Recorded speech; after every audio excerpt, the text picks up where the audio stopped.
Tonight, I can report to the American people and to the world that the United States has conducted an operation that killed Osama Bin Laden, the leader of Al-Qaeda, and a terrorist who's responsible for the murder of thousands of innocent men, women, and children. It was nearly 10 years ago that a bright September day was darkened by the worst attack on the American people in our history. The images of 9/11 are seared into our national memory. Hijacked planes cutting through a cloudless September sky, the Twin Towers collapsing to the ground, black smoke billowing up from the Pentagon, the wreckage of Flight 93 in Shanksville, Pennsylvania, where the actions of heroic citizens saved even more heartbreak and destruction. And yet we know that the worst images are those that were unseen to the world. The empty seat at the dinner table, children who were forced to grow up without their mother or their father, parents who would never know the feeling of their child's embrace, nearly 3,000 citizens taken from us, leaving a gaping hole in our hearts. On September 11th, 2001, in our time of grief, the American people came together. We offered our neighbors a hand, and we offered the wounded our blood. We reaffirmed our ties to each other and our love of community and country. On that day, no matter where we came from, what God we prayed to, or what race or ethnicity we were united as one American family. We were also united in our resolve to protect our nation and to bring those who committed this vicious attack to justice. We quickly learned that the 9/11 attacks were carried out by Al-Qaeda, an organization headed by Osama Bin Laden, which had openly declared war on the United States and was committed to killing innocents in our country and around the globe. And so we went to war against Al-Qaeda to protect our citizens, our friends, and our allies. Over the last 10 years, thanks to the tireless and heroic work of our military and our counterterrorism professionals, we've made great strides in that effort. We've disrupted terrorist attacks and strengthened our homeland defense. In Afghanistan, we removed the Taliban government, which had given Bin Laden and Al-Qaeda safe haven and support. And around the globe, we worked with our friends and allies to capture or kill scores of Al-Qaeda terrorists, including several who were a part of the 9/11 plot. Yet, Osama Bin Laden avoided capture and escaped across the Afghan border into Pakistan. Meanwhile, Al-Qaeda continued to operate from along that border and operate through its affiliates across the world. And so shortly after taking office, I directed Leon Panetta, the director of the CIA, to make the killing or capture of Bin Laden the top priority of our war against Al-Qaeda, even as we continued our broader efforts to disrupt, dismantle, and defeat his network. Then, last August, after years of painstaking work by our intelligence community, I was briefed on a possible lead to Bin Laden. It was far from certain, and it took many months to run this thread to ground. I met repeatedly with my national security team as we developed more information about the possibility that we had located Bin Laden hiding within a compound deep inside Pakistan. And finally, last week, I determined that we had enough intelligence to take action and authorized an operation to get Osama Bin Laden and bring him to justice. Today, at my direction, the United States launched a targeted operation against that compound in Abbottabad, Pakistan. A small team of Americans carried out the operation with extraordinary courage and capability. No Americans were harmed. They took care to avoid civilian casualties. After a firefight, they killed Osama Bin Laden and took custody of his body. For over 2 decades, Bin Laden has been Al-Qaeda's leader and symbol, and has continued to plot attacks against our country and our friends and allies.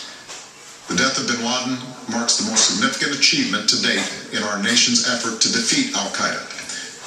Yet his death does not mark the end of our effort. There's no doubt that Al-Qaeda will continue to pursue attacks against us.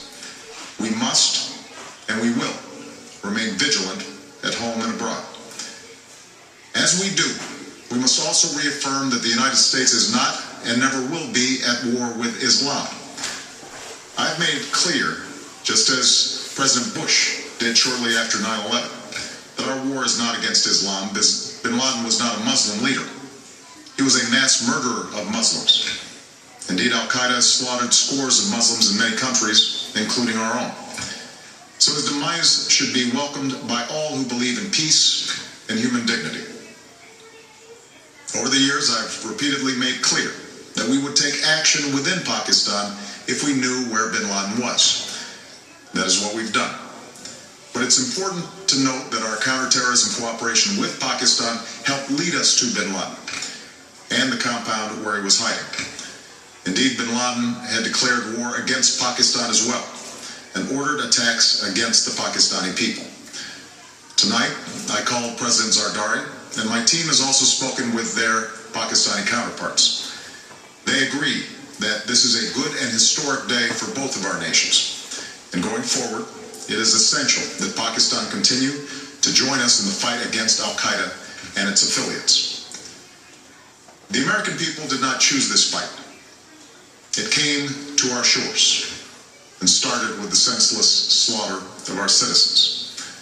After nearly 10 years of service, struggle, and sacrifice, we know well the costs of war. These efforts weigh on me every time I, as Commander-in-Chief, have to sign a letter to a family that has lost a loved one, or look into the eyes of a service member who's been gravely wounded. So Americans understand the costs of war. Yet, as a country, we will never tolerate our security being threatened, nor stand idly by when our people have been killed. We will be relentless in defense of our citizens and our friends and allies. We will be true to the values that make us who we are. And on nights like this one, we can say to those families who have lost loved ones to Al-Qaeda's terror, justice has been done. Tonight we give thanks to the countless intelligence and counterterrorism professionals who worked tirelessly to achieve this outcome.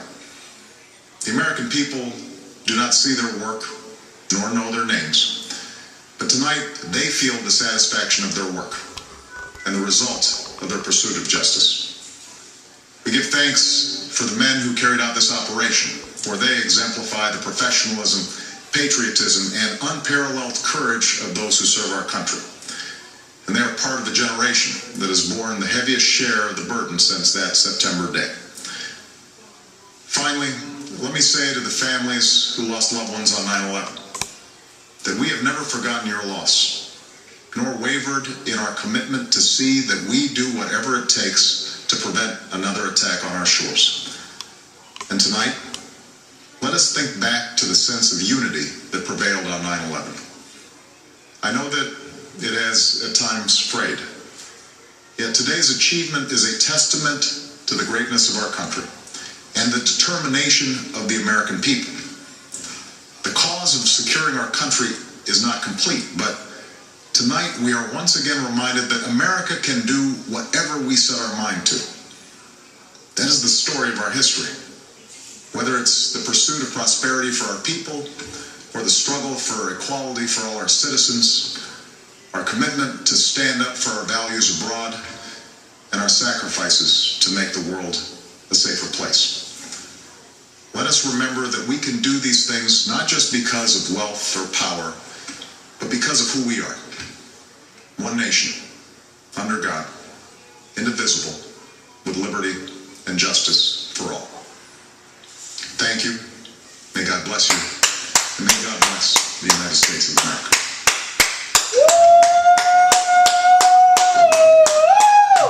The President of the United States announcing that Osama Bin Laden, the founder of Al-Qaeda, a man with thousands of